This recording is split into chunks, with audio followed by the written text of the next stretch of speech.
Выращенная в Уктыле в рамках проекта «Народный бюджет» форель уже скоро поступит на местные прилавки. За разведение рыбы семейства лососевых фермер Вячеслав Муравьев взялся год назад.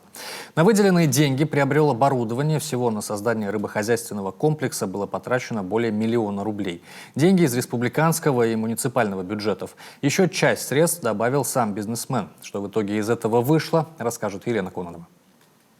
Здесь не надо сидеть с удочкой, достаточно вот из такого бака зачерпнуть сачком.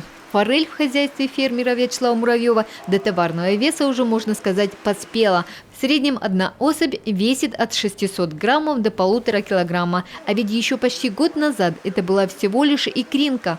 В меню для рыб отборный экструдированный корм, а условия для разведения самые что ни на есть – экологически чистые. Это биологическая очистка. У нас здесь еще дополнительно стоят озонаторы, которые озонируют воду, убирают вредные бактерии. Плюс ко всему убирают посторонние запахи из воды. Рыба у нас не болеет. Создание рыбохозяйственного комплекса в Уктыле попало в число лучших проектов народного бюджета. На реализацию своей задумки Вячеслав Муравьев из казны региона получил 800 тысяч рублей.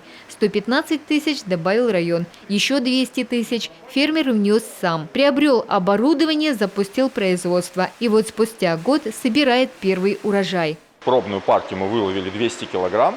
И она будет реализовываться на торговых точках нашего города. То есть сейчас мы с ними ведем переговоры о подготовке места для рыбы. А прямо сейчас она реализуется либо по записи, прямо с фермы, либо будет реализовываться по режиму работы славной баньки. Там все уже подготовлено, холодильное место. Конечно, для Вячеслава Муравьева это только начало. Фермер собирается увеличивать объемы производства. Сегодня местную форель пока смогут оценить только в Уктыльце. Но, возможно, уже в ближайшее время рыбка появится и на прилавках Ухты и Сосногорска. Елена Кононова, Василиса Гречнева, Илья Пузанов, телеканал Юрган, Уктыл.